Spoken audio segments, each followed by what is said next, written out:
आज सबसे पहले तो मैं आपके माध्यम से समाज के लोगों को उनके जन्मदिन की हार्दिक शुभकामनाएं देता हूँ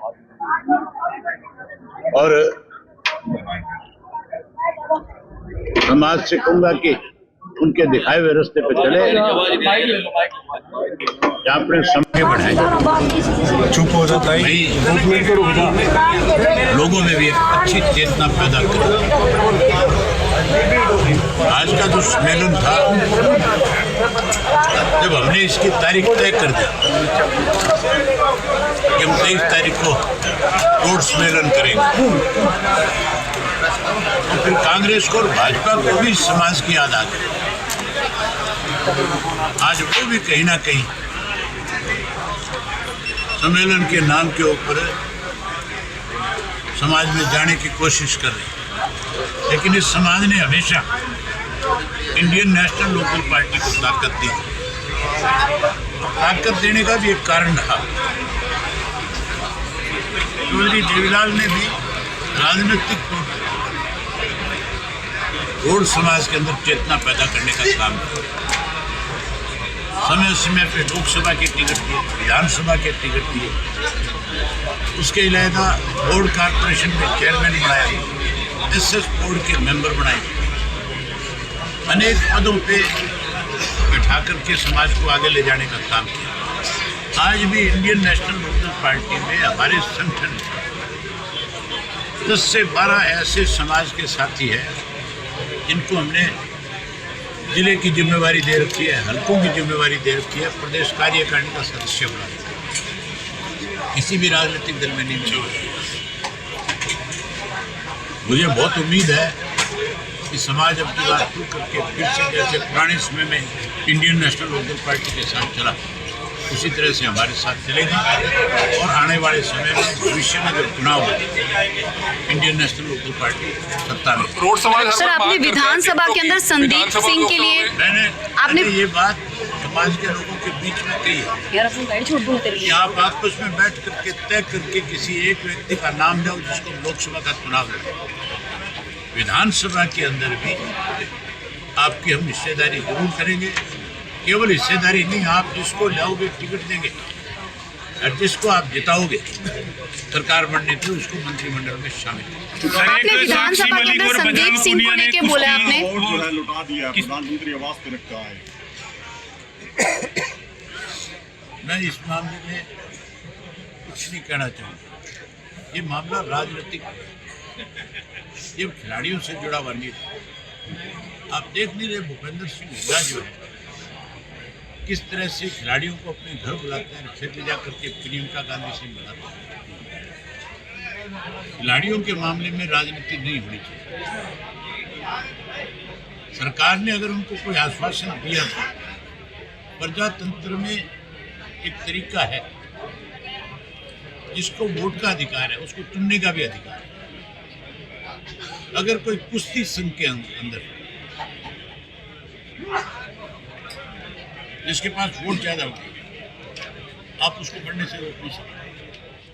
कोर्ट ने पाबंदी लगाई थी, कोर्ट ने हटा दी कि नहीं हटा दी? दुनिया को इनको ये इस तरह का स्टैंड लेने की बजाय अच्छे खिलाड़ी और तैयार करने चाहिए ताकि देश का नाम रोशन हो, आगे बढ़े।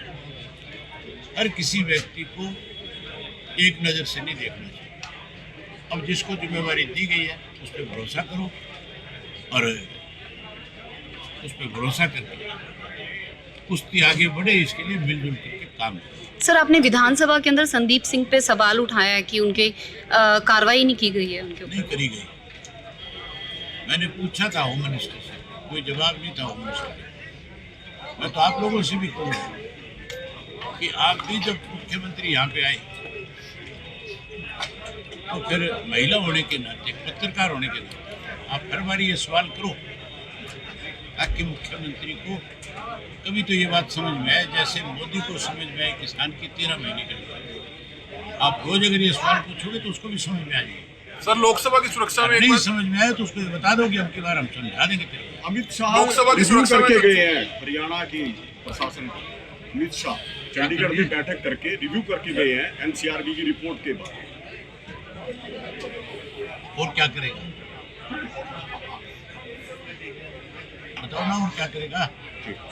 कोई हरियाणा को पैकेज तो दिया नहीं, इससे हरियाणा के लोगों को लाभ मिला। केवल मुख्यमंत्री के आवास पे बैठ करके अब तो रिव्यू करके गया तो गया हो।